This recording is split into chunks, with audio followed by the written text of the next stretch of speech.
Mga idol at kabayan, good news! Ang usapin ng Pilipinas at Russia tungkol sa nuclear ay patuloy na umuusad kapag nagpatuloy ang paghihigpit ng Indonesia sa pagsupply ng coal at ang patuloy na pagtaas ng mapagkukunan ng enerhiya sa pandaigdigang merkado ay siyang magtutulak sa Pilipinas na tawirin ang nuclear power energy. Sa katunayan, ang kagawaran ng enerhiya ng Pilipinas o Department of Energy at ang Russian State Atomic Energy Corporation o Rosatom noong Webes ay muling pinagtibay ang kanilang pagtutulungang pagsisikap na tuklasin ang potensyal na paggamit ng teknolohiyang SMR o Small Modular Reactor. Ang mga SMR ay mga advanced na nuclear reactor na may kapasidad ng kuryente na hanggang 300 megawatt bawat unit, 1/3 ng kapasidad ng mga traditional na nuclear power reactor. Panoorin natin ang video. Huwag kalimutang i-like, mag-subscribe. Mabilis lang ito. Promise!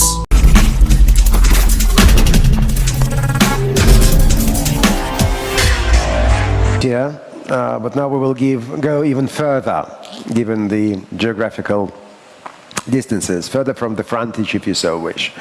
We're going to an archipelago in Asia Pacific, which is of course the Philippines, one of the biggest archipelagos in the world. I think we're talking about 7,100 islands which comprise that archipelago. And this is of course the country where its president has expressed interest in SMRs.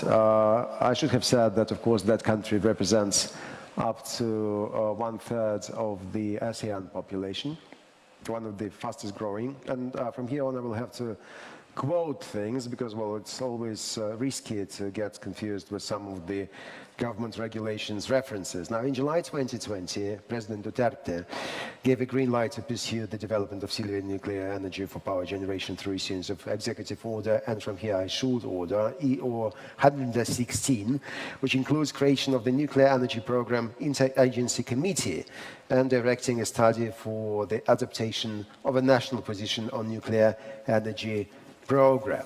Now, we have asked Alfonso Gusi, Secretary of the Department of Energy of the Republic of the Philippines, to answer our question. This is going to be a pre-recorded address, but the answer to the question why the Philippines are actually interested in the Rosatom, Russia's SMR technology. Let's now listen and watch what he had to say. To all participants, Assalamu alaikum. I greet you all a pleasant afternoon. Let me congratulate Rosatom for a successful hosting of the World SMR Day. One of the recent significant developments in the nuclear industry is the Small Modular Reactor technology, or SMR. It is a game changer in the global nuclear energy landscape.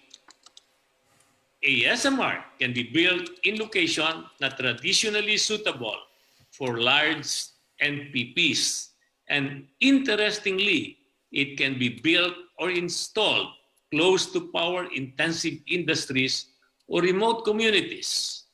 It can be easily integrated in existing electrical grids. A SMR is an attractive, viable, and doable option for the Philippines. It provides a non-intermittent power supply to calamity-prone countries, a low carbon footprint, and a predictable supply cost. It is tailored fit to the Philippine archipelagic setting.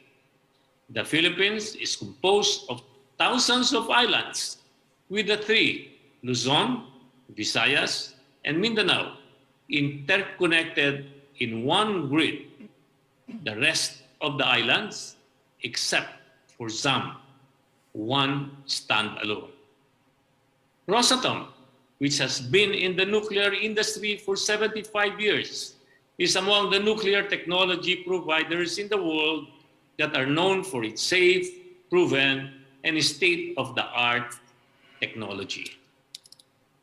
In 2017, we visited the Baltic Shipyard Company in St. Petersburg, Russia, and witnessed the ongoing assembly and processing of the academic Lomonosov floating nuclear power plant. We understand that this has been commissioned and is now operational. During that visit, I expressed to Rosatom our interest on having one like academic in the Philippines. We have previously signed a memorandum of intent with Rosatom Overseas in 2019 for the purpose of elaboration of feasibility studies on the construction in the Philippines of a small reactor technology nuclear power plants onshore or offshore. In this light, we have agreed on an action plan. As you are all aware, the Philippines has embarked on a program to include nuclear energy in its energy mix. With the guidance of International Atomic Energy Agency, or IAEA, the country has completed its integrated nuclear infrastructure review and the corresponding integrated work plan.